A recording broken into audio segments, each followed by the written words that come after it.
નમસ્તે બાળમિત્રો, BM પ્રાઇમરીના online એજ્યુકેશનમાં હું નિહારિકા પટેલ તમારું સ્વાગત કરું છું.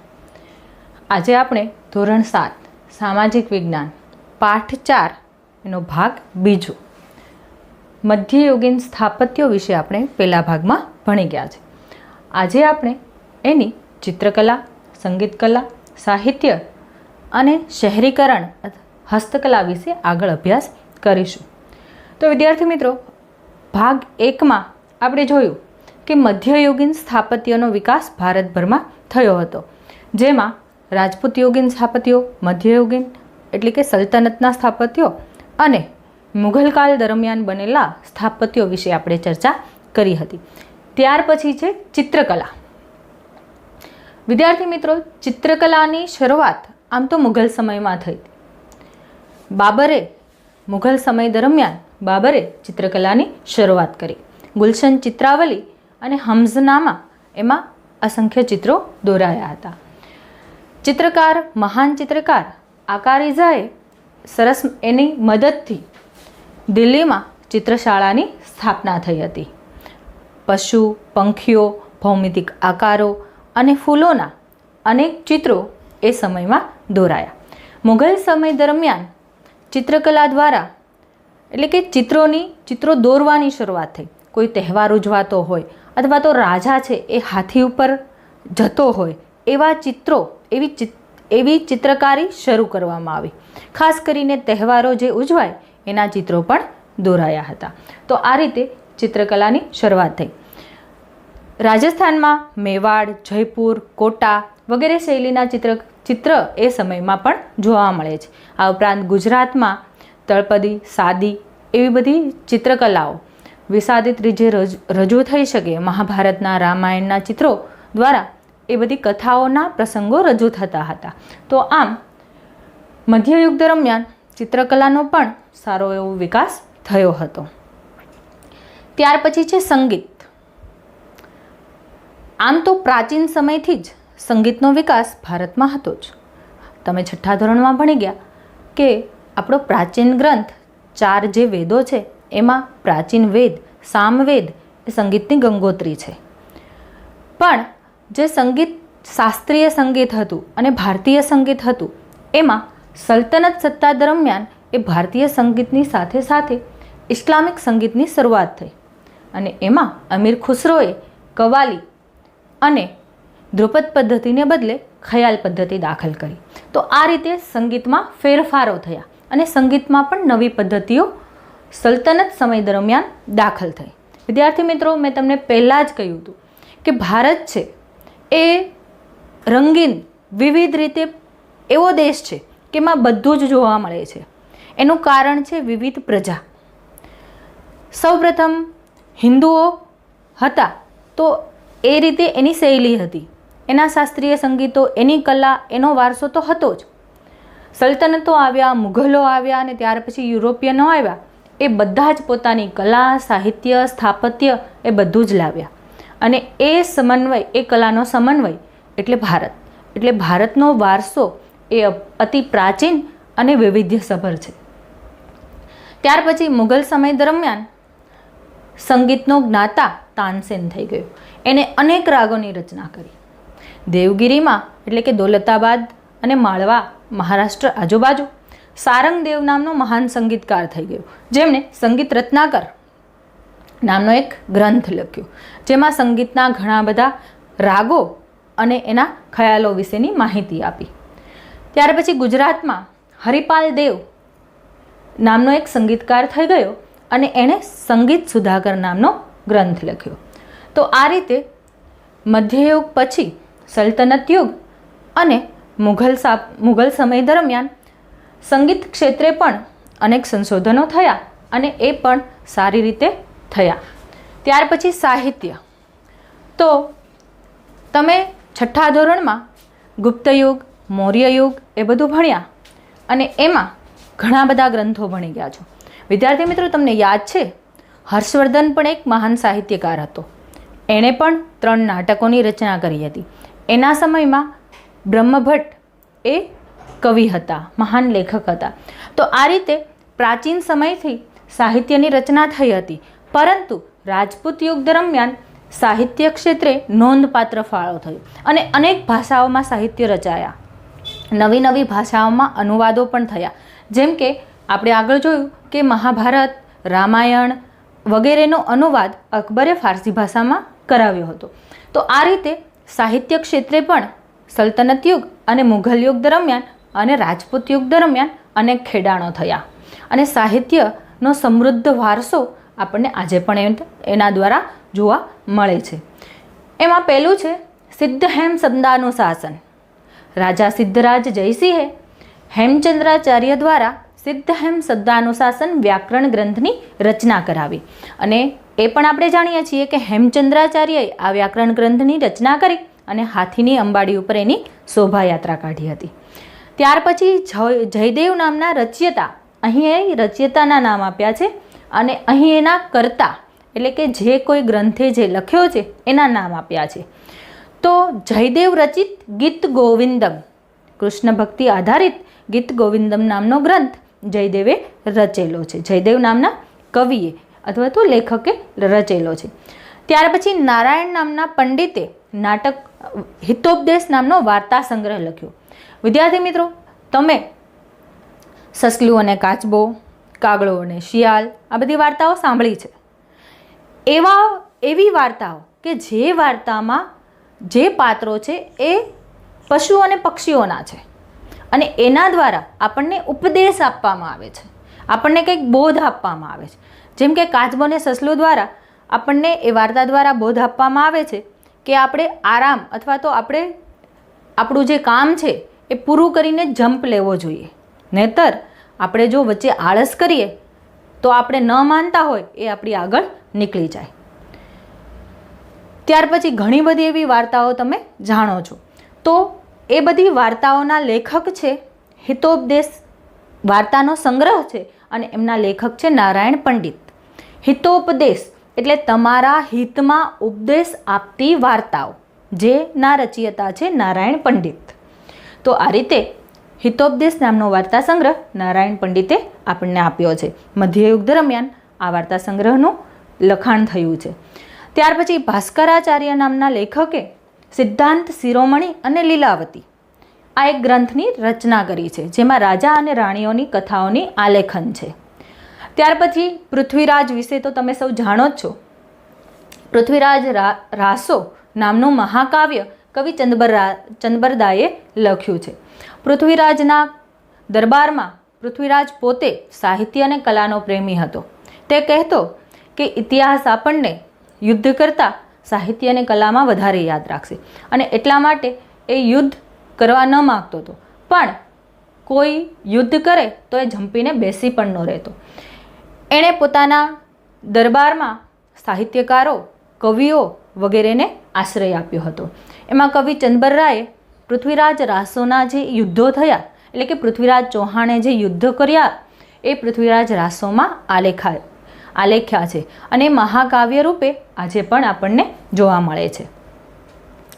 ત્યાર પછી મહાકવિ માઘ એમનું નામ છે અને એને કાવ્ય લખ્યું છે શિશુપાલ વધ. વિદ્યાર્થી મિત્રો, આ એ જ શિશુપાલ કે જે કૃષ્ણની ફઈનો દીકરો હતો અને એનો વધ કૃષ્ણ ભગવાને કર્યો, એની આખી કાવ્ય સ્વરૂપે શિશુપાલ વધ નામનું મહાકાવ્ય એમણે આલેખેલું છે. ત્યાર પછી છે તુગલુકનામા અને તારીખે દિલ્હી. અમીર ખુશરો એટલે કે તુગલુકનામા. વિદ્યાર્થી મિત્રો, અમીર ખુશરો જે છે એ અલાઉદ્દીન ખિલજીના દરબારનો મહાન કવિ હતો. ત્યાર પછી કયો વંશ આવ્યો એટલે કે ખિલજી વંશ પછી આવ્યો તુગલુક વંશ. તો એણે તુગલુકનામા પણ લખ્યું છે અને તારીખે દિલ્હી એટલે દિલ્હીની દશા વિશે અમીર ખુશરોએ એક કાવ્ય લખ્યું છે, ગ્રંથ લખ્યો છે અને એમાં તુગલુક સમયની જે કાંઈ માહિતી છે એ આપણને આજે પણ મળી રહે છે. ત્યાર પછી ઇબ્ન બતુતા એમણે કિતાબુલ હિન્દ રહેલા એનું પ્રવાસ વર્ણન છે.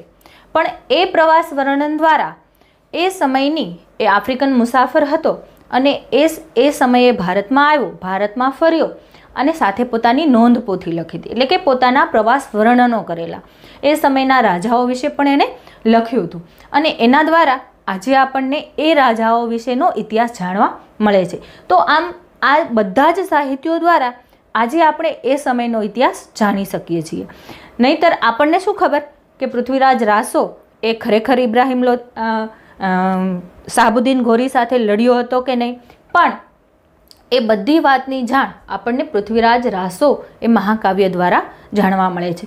આવા તો કંઈક ગ્રંથો છે કે જેના દ્વારા એ સમયની માહિતી આપણને મળે છે. જેમ કે સિદ્ધહેમ શબ્દાનુશાસન વ્યાકરણ ગ્રંથ દ્વારા જ એ સમયની જે કાંઈ વહીવટી છે, કુમારપાળ ચરિત્ર છે, આ બધા ગ્રંથો દ્વારા આપણને એ સમયના રાજાઓ, એ રાજાઓના ચરિત્રો, એના પ્રજાવાત્સલ્ય, એના બાંધકામો, એ બધાની જ નોંધ એ આપણને એ દ્વારા મળતી હોય છે. ત્યાર પછી છે કન્હાડદે પ્રબંધ. એ પદ્મનાભ નામના રચયિતાએ કન્હાડદે પ્રબંધ નામનો ગ્રંથ લખ્યો હતો. અને ત્યાર પછી છેલ્લે છે પદ્માવત. વિદ્યાર્થી મિત્રો, પદ્માવત એટલે રાણી પદ્માવતી. રાણી પદ્માવતીની શૌર્ય અને જોહરની ગાથા મોહમ્મદ જાયસીએ અલાઉદ્દીન ખિલજીના દરબારનો કવિ જેમ અમીર ખુસરો હતો એમ લેખક હતો મોહમ્મદ જાયસી.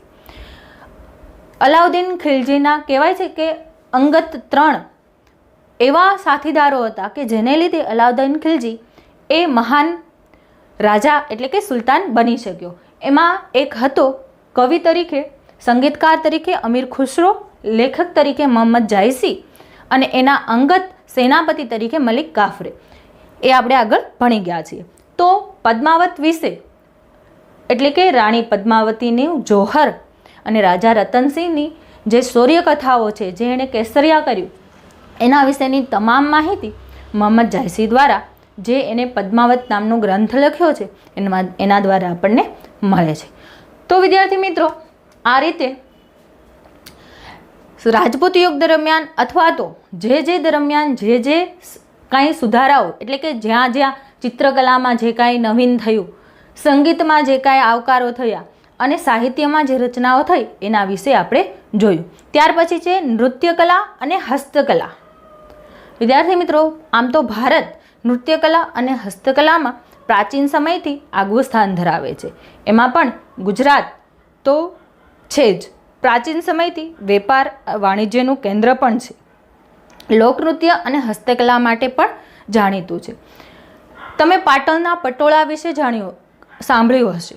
આ પાટણના એ જ પટોળા છે કે જે રાજા રાણીઓ એટલે કે ગુજરાતભરની અને દેશ વિદેશથી દક્ષિણ ભારત સુધી દેવગિરી, દૌલતાબાદ, આગ્રા, દિલ્હી વગેરેની રાણીઓ ખાસ પટોળા ખાસ પ્રસંગે પહેરતી. અને પટોળા એ હાથ વણાટથી તૈયાર કરવામાં આવતા. એ સમયે પાટણમાં પટોળા વણતા 3000 કારીગરો વસતા હતા. એટલે કે પાટણ છે એ પટોળા ઉદ્યોગનું મુખ્ય કેન્દ્ર હતું. અને એ પટોળાની અંદર જરીકામ, ભરતકામ અને છાપકામ થતું હતું. વણવા માટે પણ એ હાથ વણાટથી તૈયાર થતું હતું. જેવા પટોળા મોંઘા, એની એવી નકશી પણ મોંઘી. જેમ કે સોનાના તારથી અથવા તો ચાંદીના તારથી પણ એને જડવામાં આવતા. ચાંદીની ઘૂઘરીઓ અથવા સોનાની ઘૂઘરીઓ પણ લટકણ તરીકે લગાડવામાં આવતી. તો આવું અદ્ભુત વસ્ત્ર એ પટોળા તૈયાર કરવામાં આવતું હતું. અને એ પટોળાની માંગ દેશ વિદેશમાં હતી. આજે પણ પટોળા આકર્ષણનું કેન્દ્ર છે. જ્યારે પણ કચ્છમાં રણોત્સવ થાય છે અને એ રણોત્સવમાં પટોળાની માંગ આજે પણ એવી યથાવત જોવા મળે છે. આ ઉપરાંત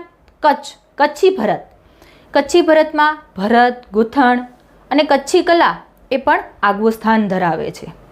લોકનૃત્યોમાં ગુજરાતના રાસ ગરબા અને એક હુડો નૃત્ય એટલે કે સ્ત્રીઓ અને પુરુષો સાથે મળી રંગીન વસ્ત્રો પહેરી અને હુડો નૃત્ય કરતા હોય છે.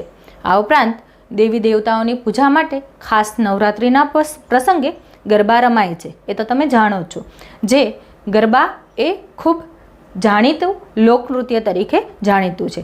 જે રીતે ભરતનાટ્યમ કે એ બધા જુદા જુદા દેશના લોકનૃત્યો છે, એમ ગુજરાતનું લોકનૃત્ય રાસ ગરબા અને હુડો નૃત્ય છે. તો આ રીતે લોકનૃત્ય અને હસ્તકલા ગુજરાતની લોક સંસ્કૃતિ, હસ્તકલા અને લોક નાટકો માટે વિશ્વભરમાં જાણીતું છે. લોકનાટકોમાં ભવાઈ એ અસાયટ ઠાકર, લેખન અને ભજવવાનું બધું જ એ અસાયટ ઠાકરના ફાળે જાય છે. આ ઉપરાંત બાંધણી, પાટણના પટોળા વિશે જાણ્યું, કચ્છનું ભરતકામ જોયું, મોતીકામ અને જળતરકામ માટે સુરત જાણીતું છે. ગોહિલવાડમાં પણ ભરત ગૂંથણની અનેરી કલા જોવા મળે છે. આ ઉપરાંત બાંધણી અને રંગીન કાપડ ઉપર રંગીન વર્ક કરવા માટે જેતપુર અને જામનગર જાણીતા છે. સુરત અને ખંભાત એ વેપારી ઉદ્યોગના મોટા મથકો છે. તો આ રીતે ગુજરાતનું લોકનૃત્ય અને હસ્તકલાઓ માટે વિશ્વભરમાં ગુજરાત જાણીતું છે. ત્યાર પછી આપણે આગળ શહેરો એટલે કે શહેરોનો વિકાસ કેવી રીતના થયો એ જોવાનું છે.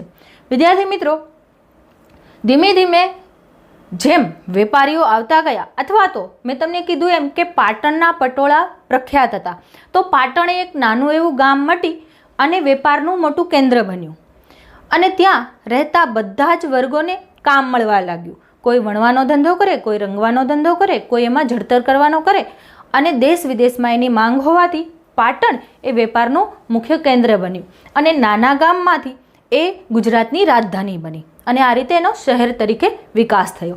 તો આ રીતે ભારતમાં અનેક ગામોમાંથી શહેર તરફનો વિકાસની શરૂઆત રાજપૂત યુગ દરમિયાન થવા લાગી. એટલે કે આગળ તમે જોયું મૌર્ય યુગ અને ગુપ્ત યુગ દરમિયાન જે શહેરો કે જે ગામો હતા એના નવા શહેરોમાં અને નવી રાજધાનીઓમાં પરિવર્તન થવા લાગ્યું અને એ નવા ઉદ્યોગો તરીકેનો વિકાસ થવા લાગ્યો. તો આ રીતે શહેરીકરણની શરૂઆત થઈ. આ જે સમય છે એટલે કે રાજપૂત યુગથી મુઘલ શાસનનો સમય એ શહેરોના પુનરુત્થાન એટલે કે ફરીવાર એના શહેરોનો વિકાસ અને પુનરુત્થાનનો સમય ગણવામાં આવે છે અને એવા ઘણા બધા નવીન શહેરોનો વિકાસ થયો. તો આ રીતે રાજપૂત યુગમાં મેં તમને કહ્યું કે અણહિલવાડ પાટણ એની રાજધાની બની. આ ઉપરાંત ખંભાત, સુરત અને કચ્છ એ વેપારના મુખ્ય કેન્દ્ર બન્યા હતા. ત્યારબાદ મુઘલ સમયમાં જોઈએ તો દિલ્હી એ વેપારનું મુખ્ય કેન્દ્ર પણ બન્યું હતું. શાહજહાં અને જહાંગીરના સમયમાં એ પણ વેપારનું મોટું કેન્દ્ર બન્યું અને એમાં પણ શાહજહાંએ લાલ કિલ્લો બનાવી અને એને આકર્ષણનું કેન્દ્ર બનાવ્યું હતું. તો આ રીતે દિલ્હી એક મોટા શહેર તરીકેનો વિકાસ થવા લાગ્યો. આ ઉપરાંત શાહજહાંના સમયમાં જોનપુર, ઢાકા અને આગ્રા વગેરે શહેરો પણ વેપારના કેન્દ્રો બન્યા. ફતેહપુર સિકરી પણ એ સમયે વેપારનું કેન્દ્ર હતું. ઢાકાનું મલમલ દેશ વિદેશમાં જાણીતું હતું. આ જ રીતે ફતેહપુર સિકરીની શેતરંજી અને લાહોરની શાલ પણ જાણીતી હતી. તો આ બધા જ નાના ગામોમાંથી શહેરો તરફ વિકસવા લાગ્યા. આ ઉપરાંત માળવામાં એટલે કે દેવગીરીમાં દૌલતાબાદ એ પણ ઉત્તર ભારત અને દક્ષિણ ભારતનું વચ્ચેનું એવું કેન્દ્ર હતું કે ઉત્તર ભારતના બધા જ જે શાલ હોય કે કોઈ પણ રેશમી કાપડ હોય કે સુતરાઉ કાપડ હોય એ અંતે દૌલતાબાદ અથવા તો દેવગીરીમાં વેચવા માટે આવતું હતું અથવા તો દરિયા કિનારે વેચવા માટે આવતું હતું અને દક્ષિણ ભારતના મરી મસાલા એ પણ ત્યાં વેચાતા હતા. તો આ રીતે દૌલતાબાદમાં એટલે કે દેવગીરીમાં દૌલતાબાદ એ વેપારનું મુખ્ય કેન્દ્ર હતું. આ ઉપરાંત શીખ ધર્મમાં એટલે કે શીખ ધર્મના સમયમાં અમૃતસરમાં સુવર્ણ મંદિર બન્યું અને એ પણ એક મહત્ત્વનું શહેર બની રહ્યું. એટલે કે અમૃતસર એ પણ શીખ સંપ્રદાયનું મહત્ત્વનું શહેર બન્યું. ત્યાર પછી મરાઠા સામ્રાજ્યમાં ગ્વાલિયર, સતારા, પુણે આ બધા મહત્ત્વના કેન્દ્રો હતા. એટલે કે એ નાના ગામોમાંથી શહેરો તરફ એનો વિકાસ થવા લાગ્યો. ત્યાર પછી આવી યુરોપિયન પ્રજા એટલે કે મુઘલ શાસનના અંત પછી એટલે કે હજી તો ઔરંગઝેબનો સમય હતો જ. ઔરંગઝેબ ભારત પર દિલ્હીની ગાદી ઉપર રાજ કરતો હતો ત્યારે યુરોપિયન પ્રજા ભારતમાં આગમન એનું થઈ ગયું હતું વેપાર માટે અને એણે વેપાર માટે દીવ, ગોવા, દમણ, સુરત, ખંભાત, પોંડિચેરી આ બધા દરિયા કિનારાના જે રાજ્યો હતા કારણ કે એ વહાણ માર્ગે આવતા દરિયાઈ માર્ગે આવતા વહાણ લઈ અને એને નજીક પડે એવા સ્થળોએ પોતાનો વિકાસ એટલે કે પોતાની કોઠીઓ સ્થાપી હતી, પોતાના વેપારના મથકો સ્થાપ્યા હતા અને આ બધા જ શહેરો તરીકે એનો વિકાસ થવા લાગ્યો. આ ઉપરાંત વિજયનગરનું હમ્પી એ વિજયનગરનું રાજ્યની રાજધાની હતી અને હમ્પી પ્રાચીન સમયથી તેની હસ્તકલા અને હુન્નર ઉદ્યોગ માટે જાણીતું છે. હમ્પીનું સુતરાઉ કાપડ, રેશમી કાપડ, ગળી અને મરી મસાલા. વિદ્યાર્થી મિત્રો, આજે પણ દક્ષિણ ભારતના મરી મસાલા દેશ વિદેશમાં જાણીતા છે. તમે ક્યાંય જોયું હશે અથવા સાંભળ્યું હશે, તમે તીખા, તજ, મરી, એલચી એ બધાને ઓળખો છો, પણ ક્યારેય તમે એના છોડ કે વૃક્ષો જોયા છે? નહીં, કારણ કે એ બધું જ મોટાભાગે દક્ષિણ ભારતમાં જોવા મળતું હોય છે. અને આજકાલથી નહીં, પ્રાચીન સમયથી ચાથી લઈ મરી મસાલા માટે દક્ષિણ ભારત વિદેશમાં આકર્ષણનું કેન્દ્ર હતું અને એટલા માટે હમ્પી છે એ પણ ઔદ્યોગિકનું કેન્દ્ર હતું અને વિજયનગરથી હમ્પી એ એની રાજધાની અથવા હમ્પી વેપાર ઉદ્યોગનું મોટું કેન્દ્ર હતું. હમ્પીમાંથી એ સમય એટલે કે પ્રાચીન સમયમાં સોનાના 3 જાતના સિક્કા મળી આવે છે અને એની જાહો જલાલી કેવી હશે એનો પણ એમાંથી જાણવા મળે છે કે એ સિક્કાઓ પરથી જાણવા મળે છે કે કઈ કઈ જાતના પ્રાચીન સમયના, ખૂબ જ પ્રાચીન સમયના દેશ વિદેશથી આવેલા સિક્કાઓ છે અને એના ઉપરથી વેપારનું મુખ્ય કેન્દ્ર હશે એવું જાણવા મળે છે. ત્યાર પછી ગુજરાતમાં ખંભાત અને સ્તંભતીર્થ એટલે ખંભાત અને ભૃગુકચ્છ એટલે ભરૂચ તો હતા જ, પણ ધીરે ધીરે યુરોપિયન પ્રજા સુરત આવીને વસી અને ધીમે ધીમે સુરતમાં વહાણ ઉદ્યોગ એટલે કે વહાણ બાંધવાનો, જહાજ બાંધવાનો, આ ઉપરાંત સુતરાઉ કાપડનો ઉદ્યોગ, સુતરાઉ કાપડને વણવાનો, તાકા બનાવીને મોકલવાનો, જે તાકાઓ છે એને સંગ્રહ કરવા માટે ગોદામો, આ બધાનો વ્યવસાય શરૂ થયો અને સુરત વેપારનું મોટું કેન્દ્ર બની રહ્યું. જે નાનું એવું સુરત હતું એ જરીકામ આજે પણ વિશ્વભરમાં જરીકામ માટે જાણીતું જ છે, પણ એ સમયથી એનો વિકાસ શરૂ થયો કારણ કે યુરોપિયન પ્રજાએ ત્યાં કોઠીઓ સ્થાપી અને ધીમે ધીમે એ વેપારનું મોટું કેન્દ્ર બન્યું. તો વિદ્યાર્થી મિત્રો, આ રીતે આપણે જોયું કે કયા કયા શહેરોનો વિકાસ એટલે કે શહેરીકરણની પ્રક્રિયા એ સમયમાં કઈ રીતે થઈ. આજે આપણે જોઈએ તો અણહિલવાડ પાટણ જે છે એ એની જે ત્યારની જે જાણીતી અણહિલવાડ પાટણ રાજધાનીનું કેન્દ્ર હતું, તો આજે એ પાટણ નાનું એવું ગામ છે અને એમાં પણ અણહિલવાડ એ તો અનાવડ નામનું નાનું એવું ગામ તરીકે રહી ગયું છે. પણ એ સમયમાં શહેરોનો વિકાસ કઈ રીતે થયો હતો એ આપણે આમાં જોયું. તો આ રીતે મધ્યયુગીન સ્થાપત્યો વિશે સમજ્યા, એના શહેરીકરણ વિશે, વેપારના કેન્દ્રો અને કેવા કારીગરો હતા એ વિશે આપણે જોયું. એમાં ચિત્રકલા, સંગીત અને સાહિત્ય વિશે પણ જોયું.